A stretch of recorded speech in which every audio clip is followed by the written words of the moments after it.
If it makes sense without emotion, then it will make sense when the emotions are gone.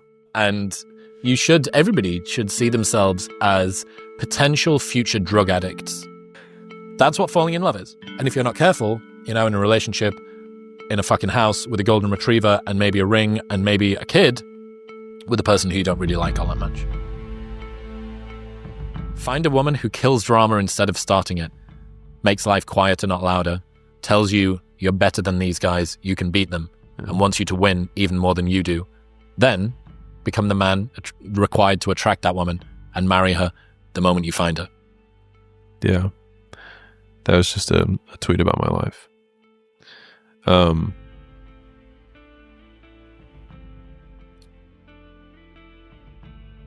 When I was debating whether I should marry Layla, I had a mentor who I reached out to, and I was like, hey, what do you think? And I was actually like, just not sure. I just honestly came in with like open hands here. I was like, I don't know. Because my relationship with Layla was different than any other relationship that I'd been in before. And he said, look at your stats. And this is probably the most Hormozian of love story decisions. But he was like, your business is up. You're eating better.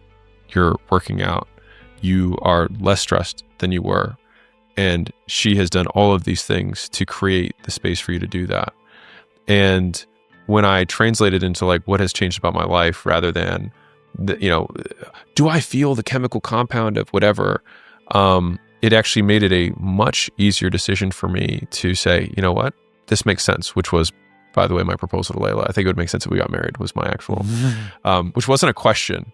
It was a statement. She was like, is that a proposal? And I was like, well, are you saying yes? And she was like, yeah. And I was like, okay, then we need to get you a ring. And that was our proposal. There was, yeah. So that's Hormozi's romance. But anyways, I think a lot of people chase the fireworks rather than the coal furnace that takes a long time to heat up, but then it keeps going, and it can power for a much longer time during good times and bad times.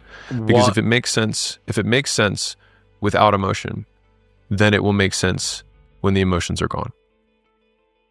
Yeah, that's an interesting assessment of the way that the human attachment system works, that basically you have sanity, insanity, sanity again. Yeah. And everybody should see themselves as potential future drug addicts that are playing around with maybe one of the most powerful substances on the planet. The only issue is that it's endogenously created inside of you as opposed to exogenously given to you by a guy in a BMW. That's what falling in love is. Yeah. Falling in love is choosing to deal yourself drugs for between 6 and 24 months. Yeah. During that time, you cannot trust your own decision making. So you need to make as rational of a decision up front in the belief that that will be where you end up on the other side of this window. For the terminology, it's the passionate versus the companionate attachment system. It's because serotonin gets dropped in the brain, because you're just dopamine, epinephrine, norepinephrine, fucking drive. Yeah. And then you don't sleep, you don't eat, you're like, oh my God, she's amazing. You come out of it 24 months later and you're like, what the fuck was that? And if you're not careful, in a relationship, in a fucking house with a golden retriever and maybe a ring and maybe a kid with a person who you don't really like all that much. And major stats go down. Do you ever hear the diary entry that Charles Darwin wrote when he was unsure about whether or not to get married? Yes, but you could recant it. Fucking sick. The document has... Darwin's unsure about whether or not he should get married, so he makes a list. The document has 2 columns, one labeled marry, one labeled not marry. And above them, circled, are the words, this is the question. On the pro-marriage side of the equation were children, if it please God, constant companion and friend in old age who will feel interested in one, object to be beloved and played with. After reflection of an unknown length, he modified the foregoing sentence with, better than a dog, anyhow. He continued, home and someone to take care of house, charms of music and female chit-chat. These things good for one's health, but terrible loss of time. Without warning, Darwin had, from the pro-marriage column, swerved uncontrollably into major anti-marriage factors, so major that he underlined it. This issue, the infringement of marriage on his time, especially his work time, was addressed at greater length in the appropriate not marry column. Not marrying, he wrote, would preserve freedom to go where one likes, choice of society and little of it, conversation of clever men at clubs, not forced to visit relatives and bend in every trifle, to have the expense and anxiety of children, perhaps quarrelling, loss of time, cannot read in the evening, fatness and idleness, anxiety and responsibility, less money for books, and, if many children, forced to gain one's bread. Even experts in mating and evolution struggle with big decisions. Fucking sick. The line that I remember from that most vividly was less money for books. it was just such a and less money for books. Yeah, that will be in there. I want to do another one. I don't mean to just read shit that exists. Have you ever read Richard Feynman's love letter to his wife? No, I read The Pleasure of Finding Things Out. Okay. But I love Feynman. Love. I mean, you can see a lot of influence. I might not be able to say this without crying, which is going to be very embarrassing, but I'm going to try. October 17th, 1946. To Arlene, I adore you, sweetheart. I know how much you like to hear it, but I don't only write it because you like it. I write it because it makes me warm all over inside to write you. It is such a terribly long time since I last wrote to you, almost 2 years, but I know you'll excuse me because you understand how I am, stubborn and realistic, and I thought there was no sense to writing.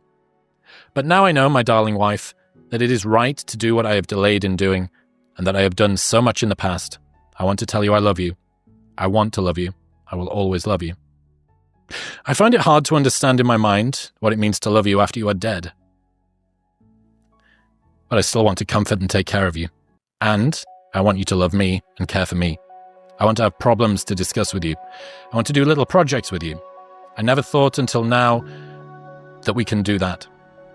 What should we do? We started to learn to make clothes together, or learn Chinese, or get a movie projector. Can't I do something now? No. I am alone without you. And you were the idea woman, and general instigator of all our wild adventures. When you were sick, you worried because you could not give me something that you wanted to and thought I needed. You needn't have worried, just as I told you then. There was no real need, because I loved you in so many ways, so much. And now, it is clearly even more true. You can give me nothing, yet I love you so that you stand in my way of loving anyone else. But I want you to stand there. You, dead, are so much better than anyone else alive.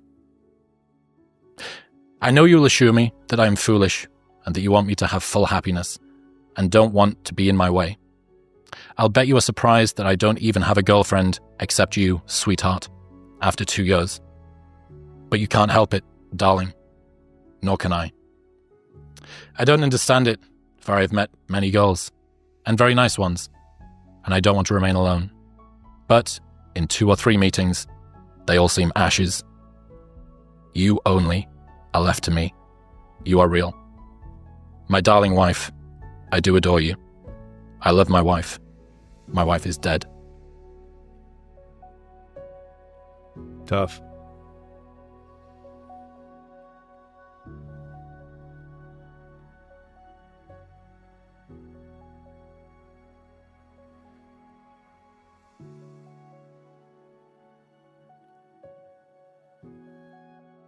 To play the reverse out, it's like, would I want Layla to write that letter?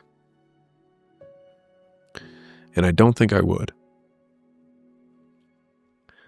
Unless she was happy writing that letter. But if the removal of me as a contingency of reinforcement for her meant that she couldn't find that in somebody else, would sadden me. And so like with Layla, I've told her, I tell her a lot. I was like, I'm going to die before you. Statistically, I'm for sure going to die before you. She's a little younger. She's younger and I'm bigger. Female. She exercised, she's for sure going to live longer. And I was like, I want you to spend as little time as humanly possible from the time that I die to finding somebody else. You do me no service by making yourself miserable, and you do not discredit or dishonor me by finding somebody else to spend your life with. So, yeah, just I only think about that from reverse. There's the joy of melancholy. Yeah, is an interesting kind of emotion that's it's complex. mm-hmm. You know, this strange Like wallowing, satisfaction in wistfulness. mm-hmm. And yeah, wallowing's maybe a little more loaded. Mm-hmm. But melancholy, there can be odd joy in sadness, and a kind of beauty that you get to experience after something is gone that you can't experience during it. I've not had anybody in my life die. Only child with a mother and a father that's still alive. Like there's no one. Must be nice. Yeah. Fuck. But there's not been many things that I've lost, and this is me fucking Monday morning quarterbacking. I don't know, but maybe.